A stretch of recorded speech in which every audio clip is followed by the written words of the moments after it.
brother moved out of the house back in 2002. Once he got his job as a computer technician, and he recently went missing. When I went to his house, it was locked, with 3 sheets of printer paper taped to the front door.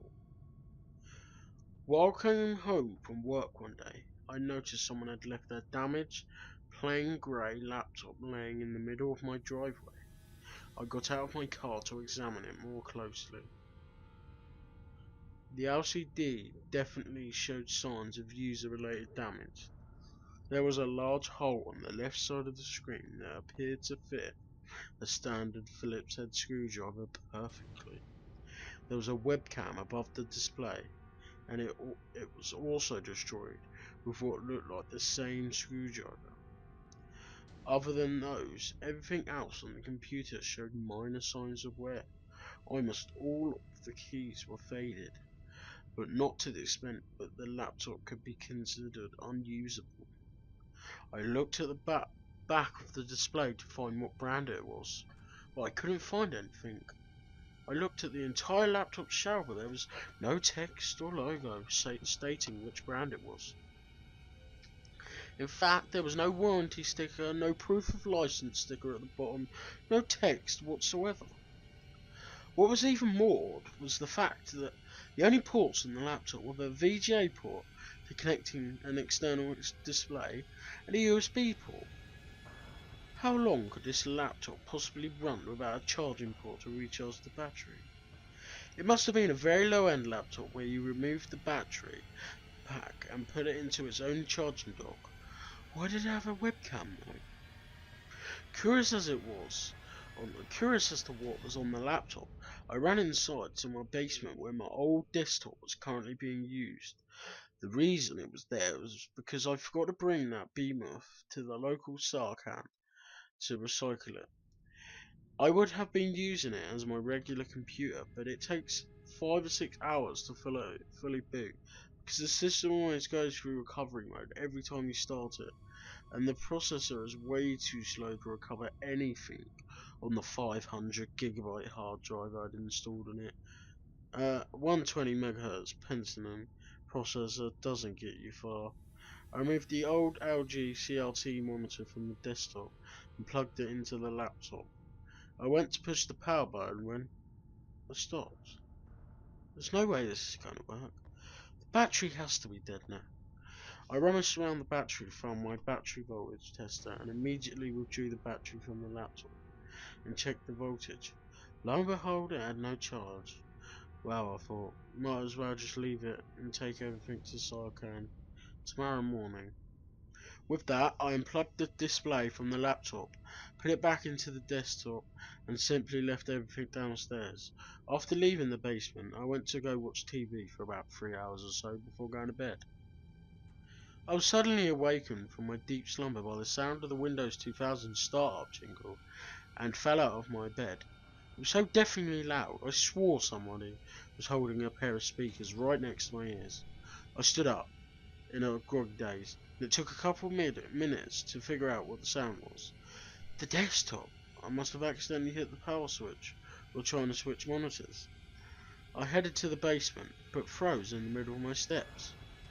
I just remembered there was no way my computer could have started up, because I have Windows 95 installed on my desktop.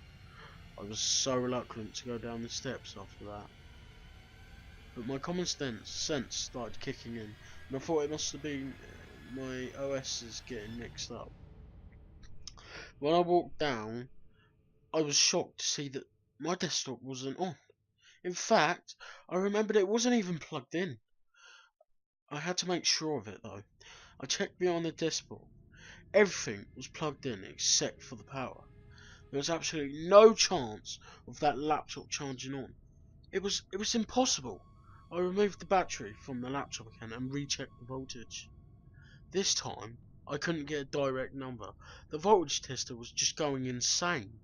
I reinserted the battery and pressed the power button on the laptop. Some indicator lights flashed, meaning the computer was definitely started, except this time the startup jingle wasn't played at all. I needed to see what was going on here. I connected the CRT monitor back into the laptop, but what I saw was a bare desktop with 3 icons in the corner. The taskbar was empty. There was no start menu button. The wallpaper was black. Why would anyone do this to the desktop? Anyone could remove all the icons, but they had to be pretty skilled hackers to remove the start menu button. Of the 3 icons, one was a games folder, one was a videos folder, and the last was a DOS command prompt program. Maybe this was a kid's laptop. Clicking the games folder confirmed my suspicions. A little girl must have owned this laptop. I felt some remorse for the poor girl because there was only one game in the folder. The program name was Princess.exe. I clicked on it just to see what the game was like. A fully animated title screen came up, with various generic fairy tale princesses twirling across the screen, and then the logo flew up with a bunch of sparkly doves holding it. The game was called Princess Creator. Make yourself beautiful. Oh, so it must have been one of those low budget put up PNG of various clothing items onto a photo of yourself games. I was right. As the menu popped up, I was given the option to dress up or view pretty pictures. I wanted to see what the girl looked like, so I clicked on the second option. She had to have been no more than 5. On top of that, looked very cute. She was either Mexican or Spanish origin. She wore a somewhat tattered white dress with small red frills around the sleeves and collar. It had small red roses on it. I smiled as she looked like she had a lot of fun putting a virtual tiara around her head. However, browsing through the photos, about halfway through, there were pictures of a room with nothing else but a bed inside. She must have been dodging the camera for the hell of it, I guess. After that, I'd seen enough with that program. I might as well go to the other 2 files on the laptop. I decided to go into the command prompt to see if I could locate any other files on the hard drive. I simply got an arrow line with no drive letter. Okay, this is really strange, I thought. I typed into the command box start C to see if I could open the directory I wanted to explore. I pressed enter and DOS simply replied, start is not recognized as an internal or external command, operatable program or batch file. After a few seconds the program crashed, bringing me back to the desktop. So I guess the last thing to look at was the videos. I double clicked the folder and the screen faded to black. Thought it had crashed, but I noticed there was a small comma flashing in the top left corner. Suddenly the text start videos 001 WMV flashed briefly. Then a video appeared in full screen. It was the girl again. This time she was smiling, bouncing slightly in excitement. Her happiness made my heart feel warm. My guess was that she must have recorded herself play the dress-up game with the webcam. At first she was simply moving her finger across the trackpad, clicking, then giggling excitedly for a bit. She must have been laughing at the things she put on herself in the game. After about 2 minutes or so, the screen would cut to black for a fraction of a second, then return to the girl playing the game. This time, however, she was dressed differently, in a simple pink t-shirt with the words "Go Go Girl" stitched in glitter. I guess the game was recording it every time it started without her knowing. That made me sort of uneasy. I mean, why would any program again to do that? Whatever. I guess it was going to be the same sort of thing over and over with the video, so I might as well turn off the computer. I reached over and pressed the power button, and it didn't shut off this time. The video continued to play, and I saw that the girl this time was wearing an orange top with nothing on it. She was smiling and giggling as usual, and I thought maybe I could turn off the computer after the video's done. Couldn't be that long. The video seemed to drag on with more cuts of her playing the game in a different outfit, and I started to doze off.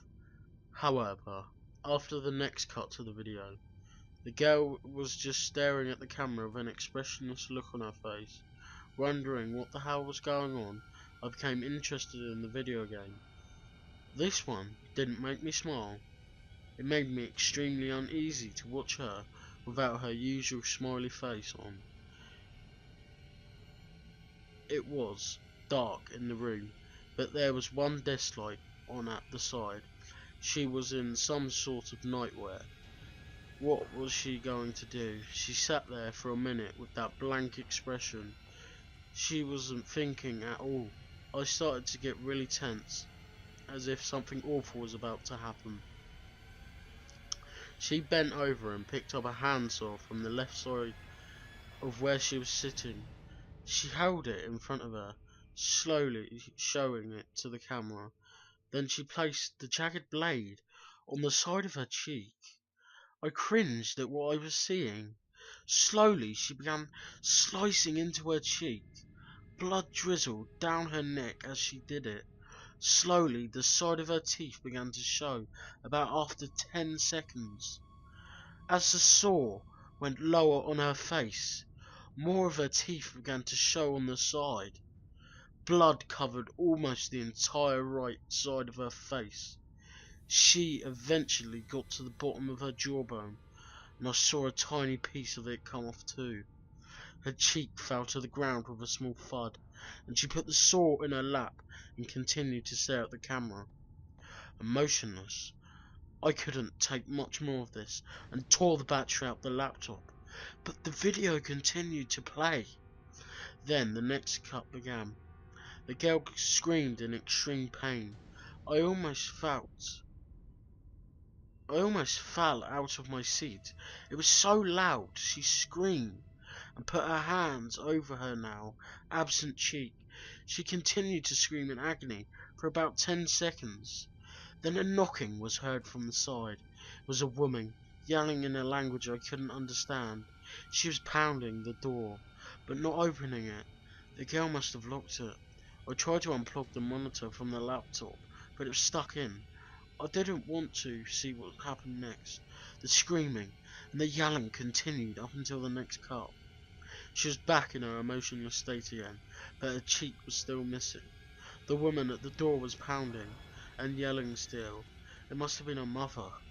The girl had raised the saw up to her right shoulder and began cutting just slowly as last time. I gagged at the sight of this. It was a holocaust of wrong. The blood began to stream out in all directions. The yelling behind the door fell silent. I guess the other woman was trying to get someone to help her, either the father or the brother or whatnot. When she hit the bone, an awful grinding noise could be heard. I covered my ears, but I could still hear it vividly through my hands. I noticed that a piece of her muscle got stuck on one of the steel teeth of the saw. The cut ended a lot faster than before, and the next cut was the same thing except the colour from her face was draining, and her pain-ridden screams became quickly weaker. Her clothing was completely red, with blood on the right side. Then she became emotionless again. Oh God, what is she going to cut off next? The mother returned with what sounded like 2 other people, and they were all yelling in the same language as before. She raised the saw and began cutting off the right side of her head. Loud thuds were sounding at the door. They were trying to knock it down. She continued to work her way down, with blood going in all sorts of directions. The thuds still repeated themselves on the door. I was mostly confused as how she kept going. Even after she went through her brain with the saw, her right eye rolled into the back of her head. Blood began leaking out of it. She eventually made it to the top of her mouth, where she had hacked her way through bones and teeth. It was the single worst sound I have ever heard in my entire life. I still hear it in the back of my head some days. The thuds continued, and deep in the back of my mind I hoped they wouldn't be able to break the door down, so they wouldn't have to see such an awful sight. She finally made it through, and after that the right side of her head fell to the side of her neck, held on only by one piece of skin. I remember the chilling sound of her jaw being unhinged when it was tugged violently by the force of the top half of her head. She put the saw down to her side. The cut ended, and in the next cut, she simply fell face down onto the desk. Half her brain fell out onto the desk on impact, and her eye popped out of its socket. Blood pooled on the desk. The people trying to break down the door finally made it in, and they were hysterical at what they saw. Their daughter was in pieces. The mother vomited and ran out of the room. The father ran to the daughter and put her head back together and cried, holding her head at the side of his. The other man, presumably the girl's older brother, simply stared in horror at what he saw. The horrifying self-mutilation finished with that cut, and the screen cut back to the empty room with the bed. With a sigh of relief that it was over, I sat there, breathing heavily and sweating. I didn't realize that the room was so hot until now. I had so many questions to ask. How was all this possible? It frightened me, and I spent a good 30 minutes sitting in the chair, and finally, I got the courage to get up. I looked back at the laptop for what I hoped was the last time. The room with the bed glared on the screen. Then it cut to something else. It was a cut of my face in the basement using the laptop.